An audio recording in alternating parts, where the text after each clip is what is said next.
कोपऱ्यातला ते काल परवा दिवशी झालाय, बघितलं तू? झालंय कसा रस्ता झालाय बघितलो का ते छान झालंय. कसं छान झालंय ते. आणि 15 महिन्याभरात बघा ते रस्ता पूर्ण होऊन जाते. आणि खडी दिसलेली त्याच्यातली रात्रात काल कालच रात्री बनवली, आज खडी दिसलेली आणि पाणी सुद्धा मारले त्याला. आपली महानगरपालिका, आपला नगरसेवक आणि योग्य नगरसेवक या मुद्द्यावर आज आपण आहोत प्रभाग क्रमांक 1 या ठिकाणी व्यंकटेश नगर या ठिकाणी या भागामध्ये आहोत. येथील नागरिकांच्या समस्या जाणून घेण्यासाठी व इथे काय सुखसुविधा येथील नगरसेवकाने पुरवल्या का आणि यांच्या सध्याला समस्या काय आहेत हे जाणून घेण्यासाठी आपण या प्रभागात आलेलो आहोत. आणि या ठिकाणी तरुण मंडळीसह महिलाही उपस्थित आहेत आणि ज्येष्ठ नागरिकही या ठिकाणी उपस्थित आहेत. इथून आपण विचारूया की नेमकं येथील प्रभागाचे काय समस्या आहेत काय नाही. नेमकं काय सांगाल?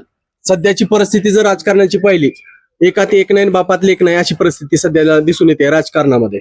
बरोबर. तर तुमच्या प्रभागाचा विकास करण्यासाठी तुम्ही कोणत्या उमेदवाराला इच्छुक आहात किंवा या अगोदरचे जे नगरसेवक होते त्यांचे काय काय चुका झाल्या नेमक्या की इथं त्यांनी विकास करू शकले नाहीत? अगोदरचे जे नगरसेवक आले ते निवडून आलेले जे नगरसेवक आहेत त्यांनी 5 वर्ष काही झालं तर वार्डामध्ये किंवा गल्लीमध्ये त्यांनी अक्षरशः आलेले नाहीत. आणि इथल्या नागरिकांचा खूप त्रास, म्हणजे जे करून कचरा म्हणा गटारी म्हणा काही सुखसुविधा केलेल्या नाहीत. नगर या ठिकाणी पाहायला गेलं तर रोड व्यवस्थित दिसत आहेत पण सेंटर मधून खणलेले दिसतात. खणलेले. कशासाठी? खणले नळासाठी खणलेले आहेत ते.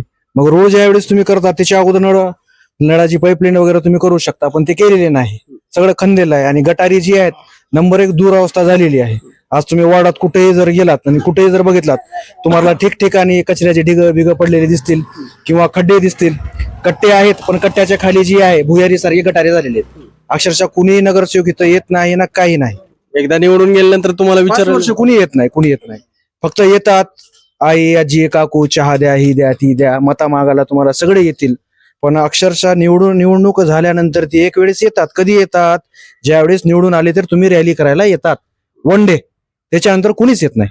आणि असं पाहायला गेलं तर सध्याला तुमच्या प्रभागामध्ये काही पाण्याच्या टाक्या लावण्यात आल्यात, बोरही चालू आहेत परंतु पाण्याच्या टाक्या बंद आहेत. त्याला सुविधाच नाहीत ना सर, त्याला तुट्ट्या नाहीत. आता इथल्या काही नागरिक आहेत जसं गल्लीतले लोक आहेत यांनी स्वतः 50-50 40-40 रुपये जमा करून तुट्ट्या वगैरे बसवल्या पण ते कसे टिकल्या नाहीत, निघून गेल्यात. आता पाण्याचा प्रश्न भरपूर आहे, पाईपलाईनचा प्रश्न आहे, पाईपलाईन करून द्यायची आहे, काही झालेलं नाही. फक्त एक काम झालंय अमृत योजनेअंतर्गत, ते पण प्रशासन ज्यावेळेस लागलं होतं 2 वर्ष होतं त्याच्यात प्रशासकामध्ये झालेलं आहे. बाकीचं नगरसेवकांनी काहीच काम केलेलं नाही. तर या ठिकाणी महिलाही आहेत त्यांच्याकडून जाणून घेऊया नेमकं काल या महिला यांच्या घरासमोरील एक नाला, या नाल्याकडे कॅमेरा फिरवा असं माझं मत. हा जो इथून त्या म्हणजे 1-2 घर जर सोडले तर या ठिकाणी नाला का एवढाच का करण्यात आला नाही हाही प्रश्न आहे. आणि ह्यांनी स्वतः काल हा नाला तयार केलेला आहे, बांधकाम केलेलं आहे. खाला क्या बताओगी यहाँ कैसा है? यहाँ आते नहीं गटर काटने वाले आते नहीं, नाली तो बिल्कुल इतने सारे मट्टी पानी एक जगह रुकता है।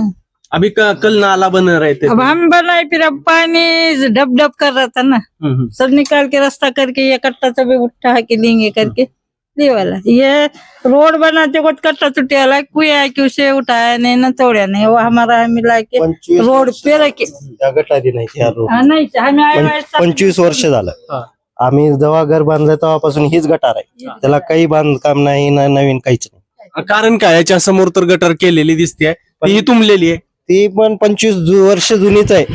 त्याच्यानंतर इकडे गटारचं कामच केलं नाही कोणताच नगरसेवक. आता तुमच्या घरासमोरच एक इकडे दाखवा कॅमेरामॅन.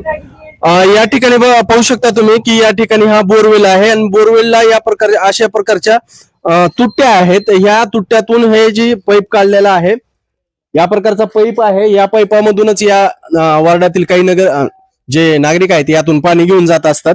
आणि अशाच प्रकारचे अनेक बोरवेल या प्रभागामध्ये दिसून येतात. स्वतः आम्ही पैसे खर्च करून बनवलेला आहे. म्हणजे या ठिकाणी कोण आलं नाही, कोण नाही आलं. दुरुस्ती करायला. दुरुस्ती मोटर खराब झाली आम्हीच बनविले आणि सगळ्याचे पैसे जमा करून हे वेल्डिंग वगैरे आम्ही स्वतः करून चालू केलेला.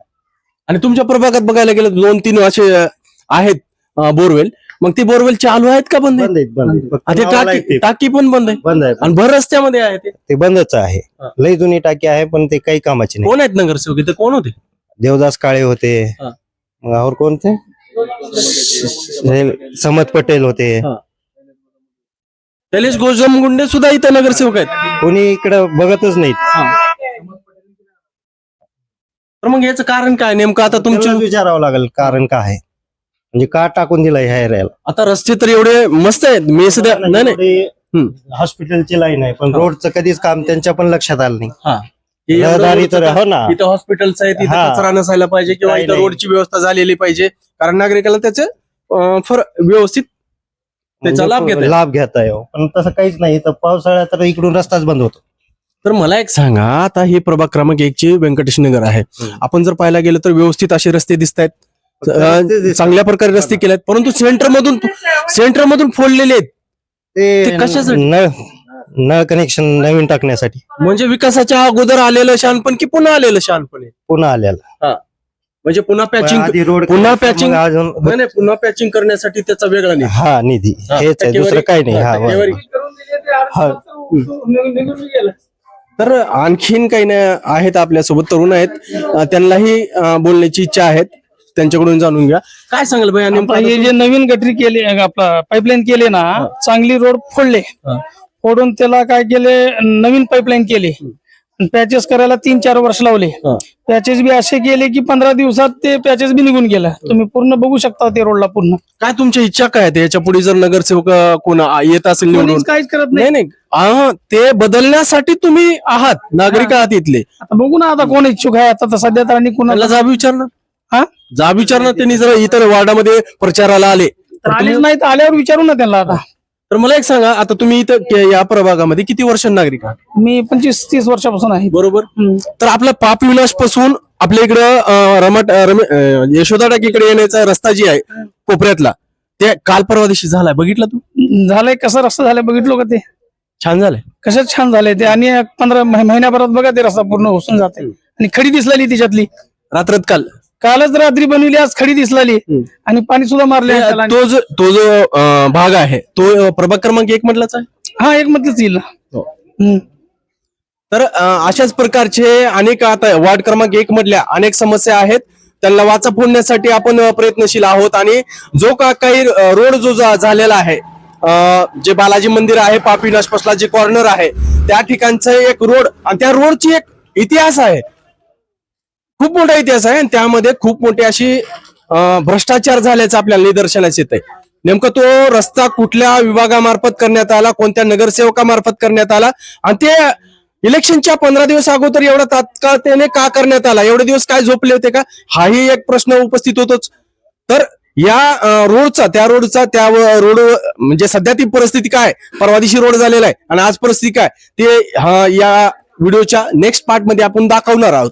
तर आपण तिथं ते तर दाखवणारच आहोत की सध्या रोडची ती परिस्थिती काय, परंतु ती रोडच्या मागाला इतिहास काय आहे, नेमका तो रोड किती वेळेस मंजूर झाला, नेमक्या कशा पद्धतीनं मंजूर झाला, आणि तिथे ट्रॅफिकचा अडथळा होऊ नये याकरता महानगरपालिका किंवा संबंधित नगरसेवकांनी काय उपाययोजना राबवल्या होत्या किंवा काय ते राबवायला पाहिजे होत्या, ते आम्ही तुमच्या समोर प्रत्यक्षात आणणार आहोत. मी बेधडक आवाजसाठी शरद पवार, लातूर.